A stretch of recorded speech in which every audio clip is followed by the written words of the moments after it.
सामने झुकने के लिए छाती फट रही है।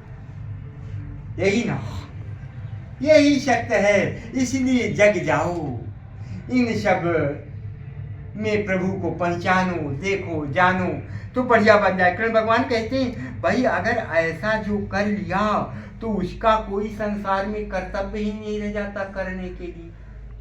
क्या वो अकर्मी हो जाता है क्या? क्या खाता पीता या काम धाम नहीं करता क्या? नहीं, इसका अर्थ ये नहीं लेना कि वो कर्तव्यहीन हो जाता है, उसका कर्तव्य ही नहीं रह जाता।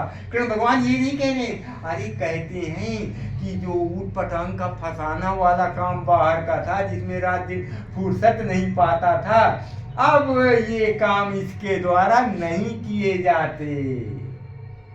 अब ये कर्तव्य विहीन हो गया, इसे कुछ करने की आवश्यकता नहीं है, क्योंकि आत्मा में ही संतुष्ट हो गया, तृप्त हो गया, मग्न हो गया।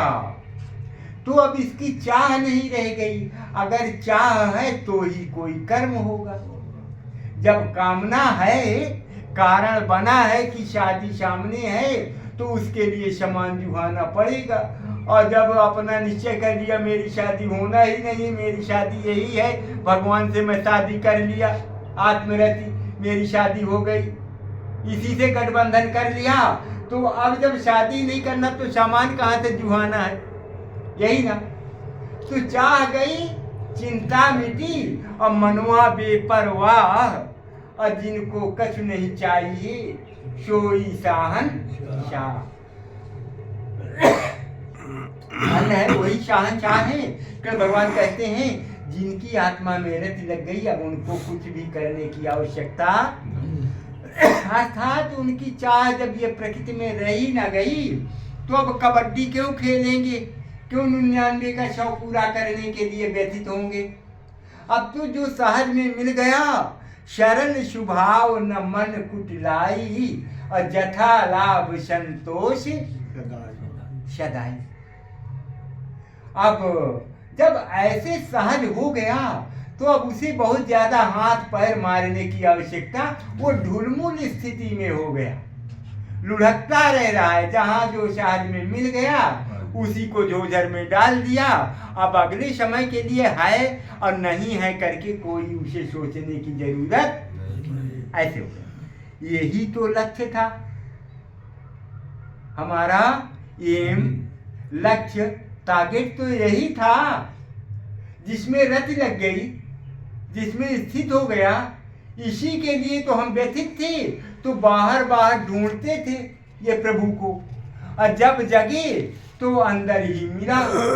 मुझको कहाँ ढूंढे बनते मैं तो तेरे, ना मंदिर में, ना मस्जिद में, ना काबा कैलाश में। अब खोजी हो तो खोज ले मुझको, मैं हूं तेरे पास में। वाह। मृग ढूंढे बनमाही कस्तूरी कुंडल,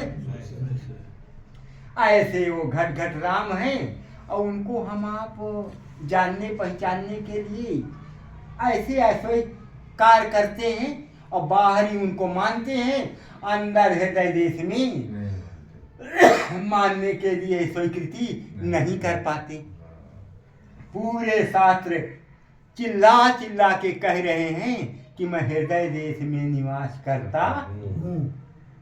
पूरे वही आज एक कृष्ण भगवान कह रहे हैं, गीता के माध्यम से कह रहे हैं, जब अव्यक्त सनातन अविनाशी आत्म तत्व प्राप्त हो गया, उसी में हमारी तृप्ति हो गई।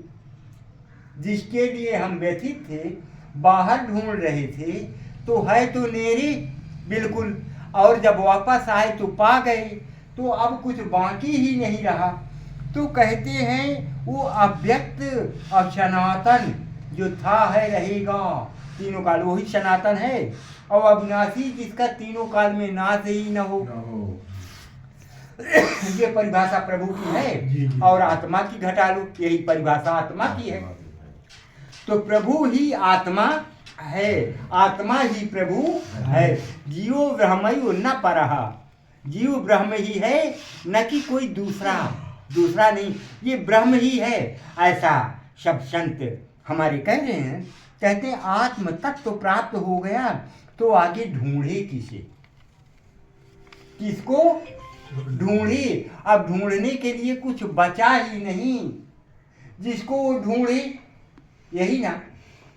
तो अब जो है ऐसे पुरुष के लिए न कर्म की आवश्यकता है, ऐसे पुरुष के लिए अब कर्म कर रहा है, भला कर्म करे और रहे अकर्मी, कर्म कर रहा है, जीविकोपार्जन साधन भी कर रहा है, निठल्ला नहीं हो गया कि हाथ पैर ऊपर करके मुस्टंडा बैठा है पेट फुला करके, ना ना ना, ये बात भूल जाना। जो ऐसे बैठे हैं वो गलत है। जो जहाँ संत भी रहे तो अपना हम आते हैं इसमें झाड़ू भी लगाते हैं, हम आते हैं जहाँ देखते हैं पानी देना है, आप लोग न रहे पानी देते हैं, जहाँ जरूरत पड़ती वहाँ कार्य करते हैं। तो निठल्ला संत है तो उसकी परिभाषा ये नहीं कि निठल्ला हो जाता कर्मठ हो जाता